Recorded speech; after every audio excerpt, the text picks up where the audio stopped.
Maria Chaleos along with Taun from the KSL Greenhouse, and today we want to talk about planting your vegetable gardens in containers. And with us to do that is Mathew Jentzsch, who has come up with a really unique way to container garden that's going to help all of us, whether we are urban gardeners or whether we're just getting a little bit older and don't want to be leaning over quite so much. So Matt is a horticulturist with extensive experience in potting soils, but also urban horticulture, gardening, just a wide variety of areas, and a little bit of an experimenter and an inventor. And I've known Matt for going on 5, 6, 7 years now, and he has this system of growing plants in containers that is inexpensive and highly productive, and pretty much science-based too. So Matt, first of all, just tell us why you came up with the concept. Basically, I used to garden in the back. I have a big piece of property, and I was traveling a lot, and I had planted a garden back there, but was gone so much that it just went to weeds, and I ended up weeding it by mowing it. And so I thought I wanted to grow something that year, and I had some containers and I had some soil. I thought, what can I do? Let me just throw a bunch in a container and try something. And I'd always heard about the filler kind of technique. I said, why can't we do that with vegetables? So that year, in this size of a container, I just threw in like 5 peppers. Thought, what the heck, let's try it. And they all produced, and I got a lot of peppers. And I thought, well, let's try this with other things. So I've just been experimenting with trying as many vegetable plants as I can get out of one 21 or 20 gallon container. That's what I try to do. So that it has led me to try to start earlier and go longer, but it's been very successful. Okay, we all need less weeding, let's face it. Nobody likes to weed, no matter how great a gardener you are. So I want you to walk us through it though, Matt. Tell us first of all, what size containers do we need? I like this size. It's a 20 gallon. You can find those even at like Walmart or Home Depots or whatever. This is a nursery can, but you can get bigger, very aesthetic looking containers that are bigger. I like the depth because roots go deeper than you think. I like the width because I can at least get my tomato cages inside of that. And so that's the kind of the size that I grow in and I stick to, and it's worked very well. Okay, so I'm wondering, how many plants do you generally grow in one container?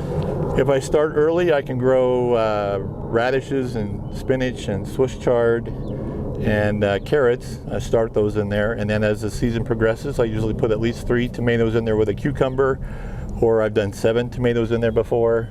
I've tried 4 tomatoes and 5 cucumbers. I mean, I've tried all different combinations, but you get too many in there, it does get too massive. But so I stick with about 3 tomatoes or something like that grows above the ground, and then a cucumber that spills out over the front, or a zucchini or something like that. But you can grow tomatillos, you can grow eggplants, you can grow all of that stuff. So Matt, tell us about what kinds of soil you use. Does it matter with container gardening what kind of soil you use? It matters a lot. So the first thing you never want to do is you never want to go to your backyard and take backyard soil and put it in a container. All that does is compact and compress, and then you have no air porosity in there. So I try and buy a really good premium soil, because it all starts with the soil. If you start with a bad soil, you're going to have salt issues or nitrogen drawdown issues or pH issues. So I try to find a good one that's got some good blended materials in there, all composted, all ready to go. Some people want to mix their own soil. I don't do that because I don't have the time. I don't want to go hunt down all those raw materials. I buy it in a bag, I pour it in, I plant. Sounds like you're making it as easy as possible for us. Easy as possible for me. I'm lazy, so I try to make it as easy as possible. You're right, there's no rototilling, there's no weeding. Once you get the watering going, that's pretty, on a drip system, that's pretty consistent. And so the great thing is, if you only have that much space in your yard and you get some sun, you can grow a lot of food. All right. So do you have any particular retail or commercially available soils that you like, whether it might be Miracle-Gro, or I see you have Sun-Gro, Black Gold over here? I do. I try to go for the higher end of the Black Gold or the higher end of the Miracle-Gro. If it was Miracle-Gro, I'd try to do the Water Saver one with coconut fiber in there. I like a blend of raw materials. I don't like just peat and perlite. In that size of a container, peat and perlite will dry out and they'll shrink away from the edge and they're hard to re-wet. So I like composted bark or coconut fiber or peat moss all blended together. Perlite's great too if you can get it in there, but something like that. And the nice thing about having it pre-made It's already pH balanced. The salt levels are low, and like I say, you pour in your plant. Right. So we have asked Matt to kind of walk us through his process. So Matt, show us how you do this. All right, so I have some bags of soil open already. So we're just gonna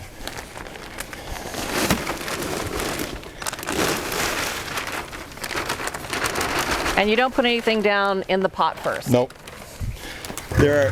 I just sit on a bucket. There are some people who put styrofoam or whatever in the bottom. I don't like that because roots want to go deep. And if you make the pot shallower, you might as well just grow in a shallower pot. Then I take some slow release fertilizer. This is just a coated slow release. This is 9 months. And I just sprinkle, we're just going to sprinkle some in there today. But I usually put like 3 to 5 ounces in there.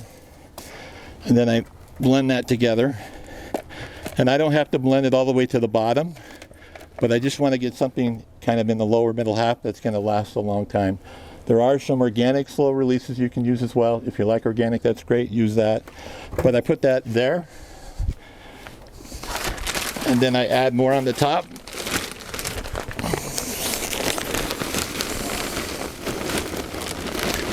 Okay, so why have you done that in between instead of just doing it all on the top, just to make sure it's well mixed? I've found that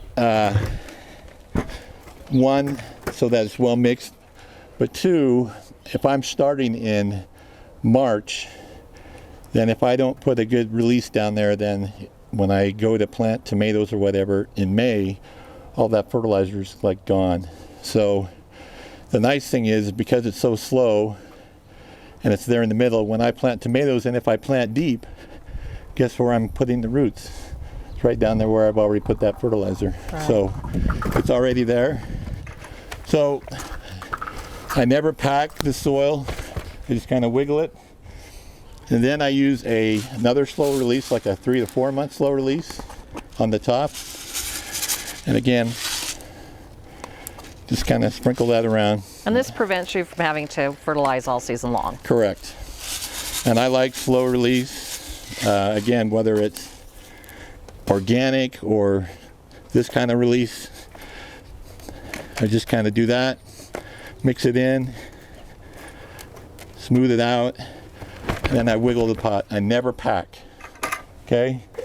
Now, if I'm planting here this time of the year, I need to know where I'm going to put my plants in May, my transplants, like my tomatoes, my warm season plants. So I put placeholders in there. So I put these upside down. I don't want to put them right side up because they just collect water and mosquitoes will grow in them. So I just spread them out.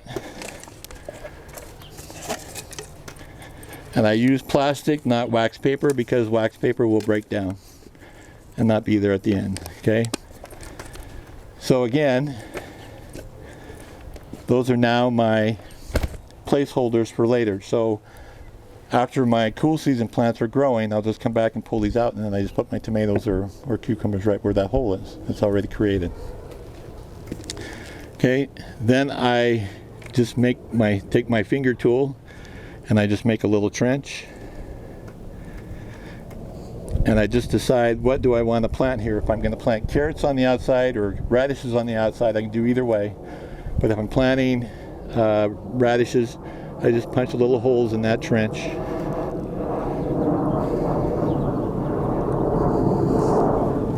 And find my radishes. I love French breakfast radishes because they're long and narrow. And then I just sprinkle a couple of radishes in every hole. And if you get more than one in a hole, it's okay, because the soil is so soft that if they grow together, they're going to push each other away from that. You can't do that in a clay soil. And I always put a couple more in there because not every seed germinates. So I don't cover those up. I just make another circle with my finger. And if I'm planting carrots, if you've ever had a hard time with carrots, it's because usually they get planted too deep because the seed is very fine. So I just take that and I sprinkle that in there like you're cooking with pepper or something. You just do a little sprinkle. And again, I'm not worried about if they're too close, because hopefully, as I eat these, I am thinning them out as well. Okay, still not covering them up. Now here you can decide, for today we can just do one, but I sometimes split this in half, and I plant half with spinach and the other half with Swiss chard or romaine lettuce. Today we'll just do one, so I just kind of do my old finger tool again. It's great, easy to do because the soil is so soft. And I love bright light Swiss chard because it's very colorful. They're bigger seeds, and you know, Swiss chard won't bolt like spinach does. Spinach gets hot and starts to bolt. Swiss chard won't do that. So I just throw some in every hole again. You can see I'm not really very scientific about this, but That makes it more consumer friendly though. it works. I'm more likely to try it if I don't have to worry about it too It much. works. Okay, now I planted. So the only thing I do now is I just take the back of my hand and I just cover it up like this. I don't want to pat it down. I don't want to make it pack down. I just want to pat it just enough to cover the soil. Now it's planted. How long does that take me? 5 minutes. So the only thing I have left to do now is to water it. I use a water nozzle, a water breaker nozzle, to water this in. I water it in and it's ready to go.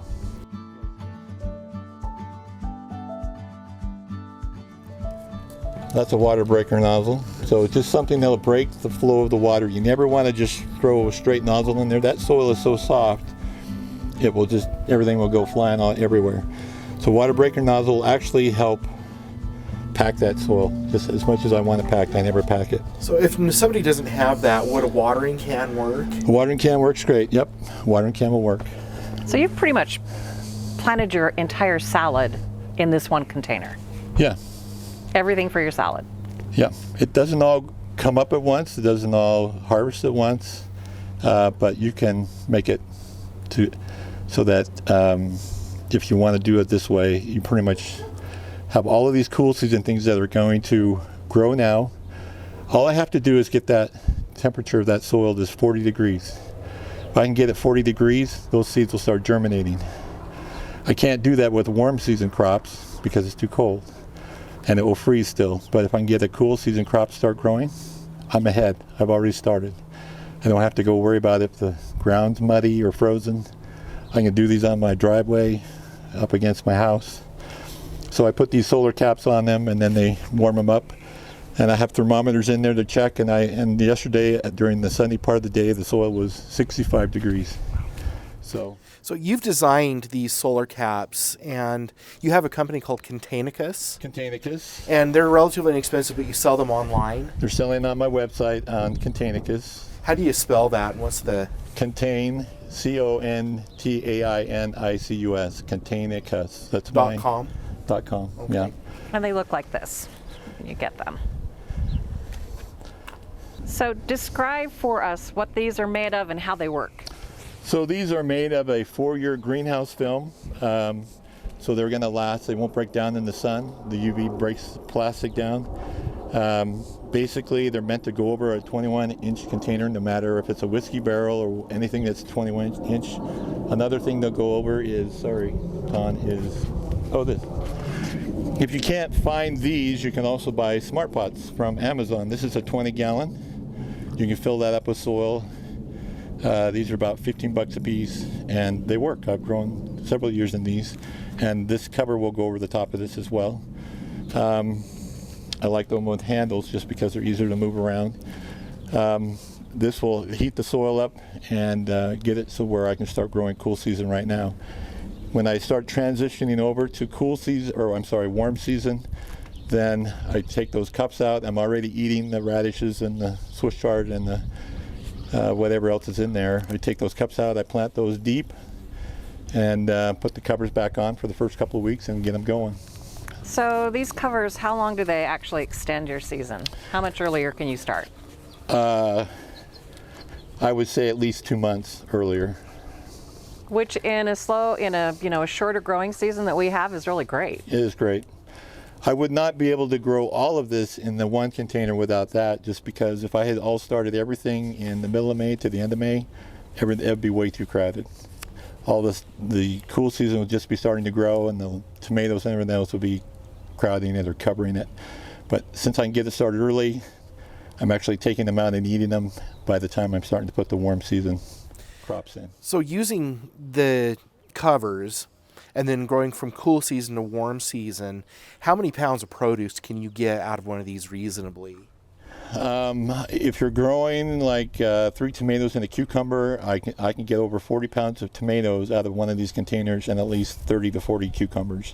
I grow lemon cucumbers, so I can get a lot of cucumbers. And then that's not counting the carrots and the radishes and the spinach. They don't have a lot of weight, but you can do it. You're going to need a tomato cage, and so I have different tomato cages that I know will fit inside this container. It's not going to go over. And so the one I don't like is what I call the snow cone. The older ones. The older ones. Even the heavier gauge ones. You can put that in the middle. And if you can tell, my tomatoes are on the outside of this cage, not in the middle of the cage, they're on the outside. And if they get up and they grow heavy, there's a lot of 40 pounds. And if one side's heavier than the other, they'll just start to fall over. So I don't like those. Describe why the tomatoes are planted on the outside. Because I want to use a cage like this one that will fit in there. And with this wider base cage, now I can use this like a trellis, and I can actually grow the tomatoes up the outside of the cage, not up in the middle, which gives me a little more breathing room in there. So if I tie these tomatoes on this cage on the way up, then they can grow all out here, and I think that's great. They don't have to all be right here in the middle. And so with that amount of space, that allows me to grow more tomatoes in a container. There are taller cages. You can get them up to about so tall, I think. Those might be better for an indeterminate type of tomato. They are. So anything like a cherry tomato, usually they're indeterminate, or like a big boy, better boy, those kind of things. A celebrity is a determinate. Do you really need a cage with celebrities? I still put a cage in there anyway, just because I have so many in one small space. But even when I plant peppers, that's the other thing I should say, is there's a lot of plants that do well together. They're companion plants. Carrots and tomatoes love each other. There are other plants like that. However, peppers are not one of those.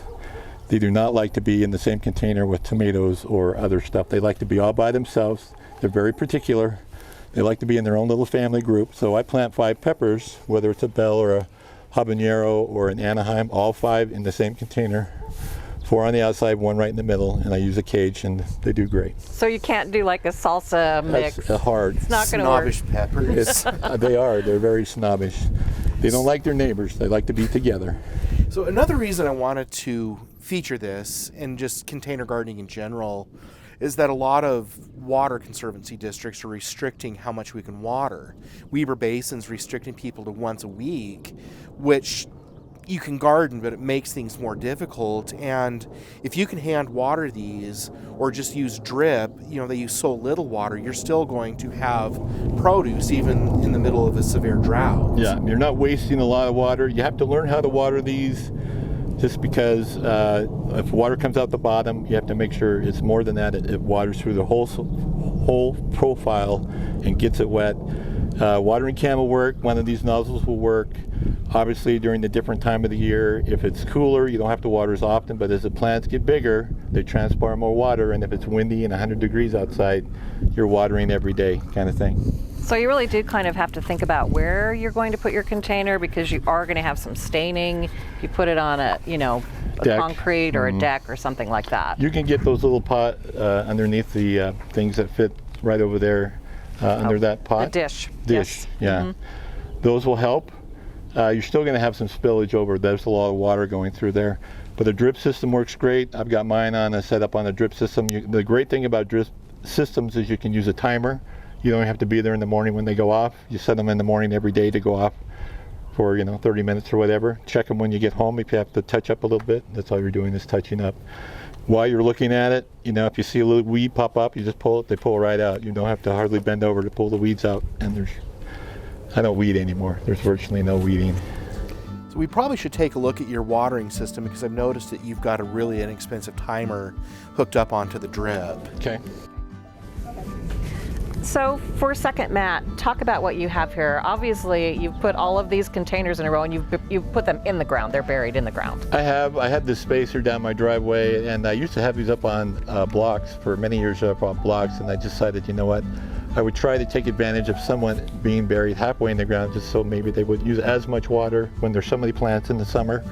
So that's the roots cooler, and keep the roots cooler, and maybe they'll even go down into the topsoil. There's a transition zone in there that I blended together, but maybe they'll even go deeper, keep them from wilting quicker, kind of thing. Again, when you've got 4 tomatoes and a cucumber or whatever, and it's 100 degrees outside, and they're this big, and it's, you know, blowing 20 miles an hour, it just sucks the water right out of them. So I do have them on a drip system. I just have a very inexpensive timer over there going down my fence line, and every morning at 6 o'clock they go on for about 30 to 40 minutes. You have to make sure in the drip system you have the dripper working. You have to make sure that they're in the right spot in the container. There's so many roots in there in different places. You don't have the plant right in the middle, they're on the edges. If you don't have the dripper in the right spot, you're only getting half the container dripped, if that makes sense. So you're using a battery operated clock, so you don't need electricity. And that I've seen these on Amazon, this type of clock, for as inexpensive as $25 or $30, and it just takes a 9-volt battery and lasts the entire season. Correct. And at the end of the year, I just put this on for the day, but at the end of the year I take this off, I bring it in just from the outside, just make sure it's protected. But it works really, really well. Then I have a splitter on there.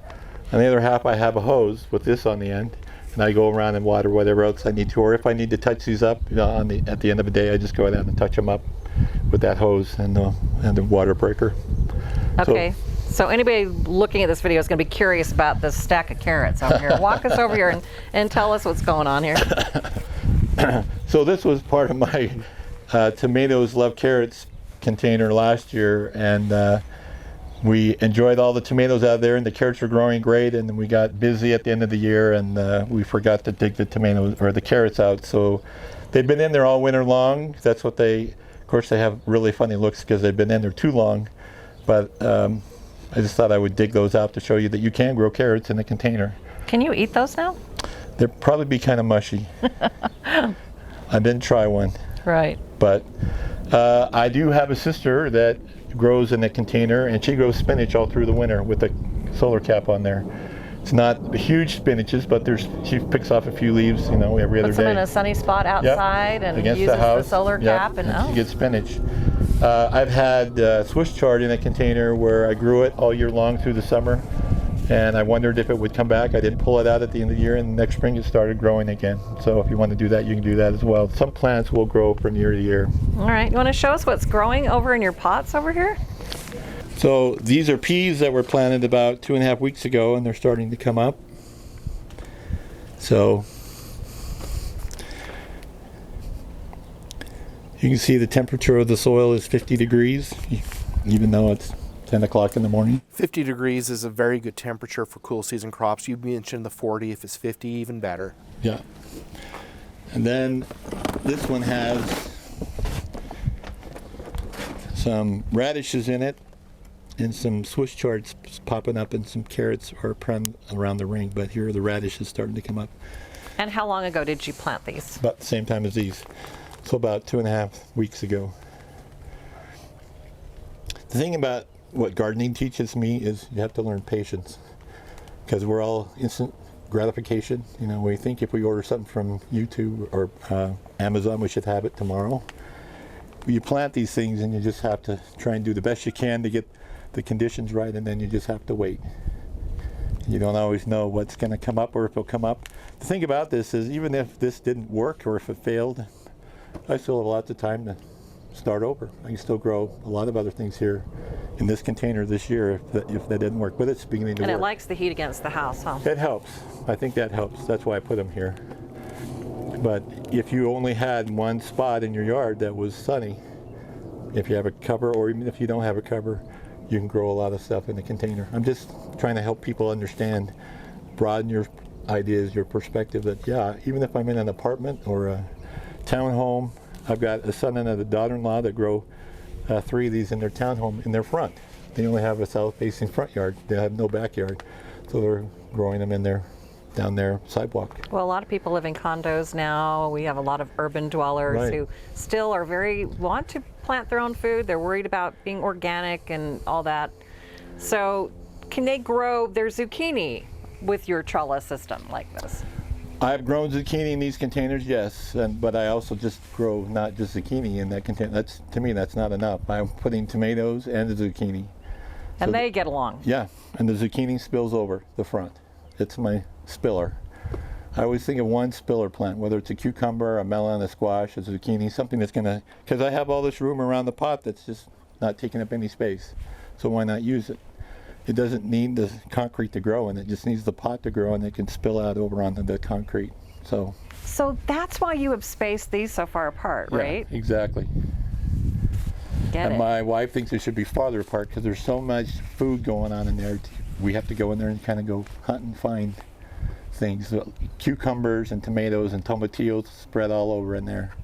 I should send you a picture of what it looks like. I've actually grown corn in one. My son-in-law challenged me to grow corn, which I don't recommend. But I grew 20 stalks of corn in that container. And I got 2 ears per stalk, but after that, there's no more room, right? So I did it, but it's just, to me, that's wasted space. I'll go buy the corn. I'd rather grow more things in my container. So to me, that just begs the question, what doesn't work? I always try to avoid things that take up a lot of space with little return. So I try not to do like broccoli or cauliflower, just because you get a big plant with one head. You cut off the head, you might get one more, but how much more do you get out of that big plant? So I'm trying to optimize the most space I can. Can you grow those in there? Sure.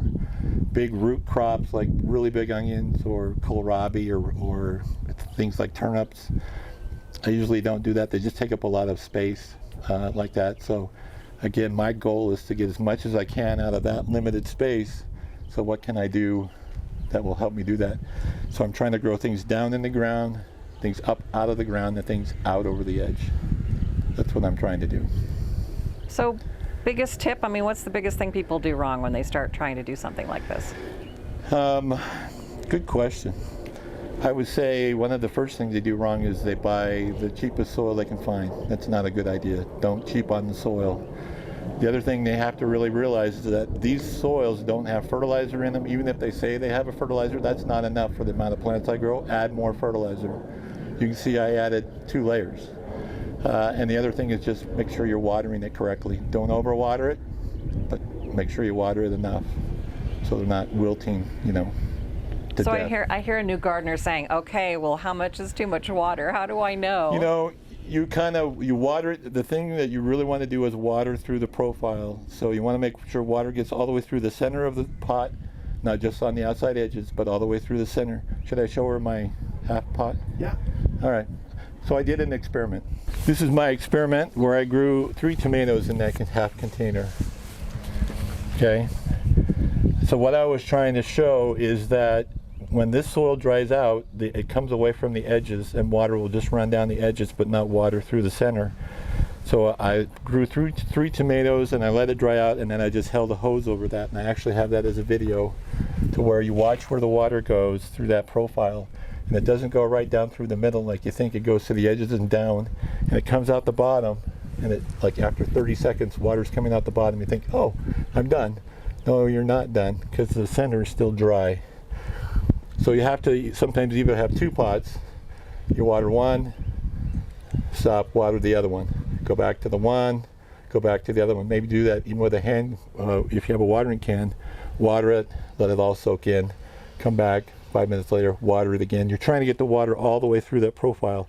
If you do that, then you've watered correctly, and then you don't have to water as often. If you water it incorrectly, it's going to wilt in a matter of hours after you thought you've already just watered it. That's probably one of the biggest challenges people have with containers, is how to water correctly. You can stick your finger in there, see if it's moist. If it's moist, you probably don't need to water. And if your tomatoes are just wilting a little bit, that's okay. Water them. They'll be all right. I'd rather be a little bit drier water than an overwater. Overwatering brings disease and rots, and it basically drowns the plant. They can't get enough air, so they drown. So Matt, you've spent a lot of time educating people as well. So you spent a lot of time experimenting and educating. Why? One, I just love to garden. I grew up with my dad, had a big garden, and I didn't like weeding at the time, and I still don't like weeding, but I love to grow things. And I really just hope people will be able to grow things. You know, I've done a lot of training on this with different people, and all I want them to do is just expand their vision of what they can do, so they can be a little more self-reliant, self-sufficient, just even enjoying the grow. You know, there are 8, did you know this, Taun, there are 8 universities that have a program that's horticultural therapy, just on the well-being of gardening. And so that just helps people feel better about growing things. And I just think that's a great thing to do. So the more people that can grow their own stuff, I just think that's a plus. And it helps the environment, it helps the bees. You know, more people growing flowers helps the bees, those kind of things. So Well, I've also noticed that the luxury of land when you buy a home is leaving. It's going away. You know, I live in southern Utah County, and between Payson and Santaquin, there's hundreds of condos being made that have, we mentioned this earlier, they have a front yard that might extend out 10 or 15 feet, the width of the house, and then a backyard about the same, and there is no place for a garden. And when you talk about expanding your horizons to imagine what you can do, you know, those folks buying these smaller lots or smaller homes or condos or townhomes still can grow quite a bit in a limited amount of area, and it doesn't take away from the limited space they have for kids or enjoyment of their yard. It actually adds to it, and they can still grow what they need and know where it came from. right. They know there's no pesticides because they didn't add any. They know that it's good for you because, you know, it's a good vegetable. And the great thing about these, I think, is that, you know what, you want to get your kids into gardening. You don't have to go out there and have them weed or rototill or do all the stuff that nobody likes. They can sit here around on a bucket and play in the soil and plant and watch things grow. I think that's amazing. So it's a great way to get kids involved in gardening. So we hope you have enjoyed this video, and we hope you'll join us for the KSL Greenhouse Show Saturday mornings 8 to 11 for more greenhouse tips.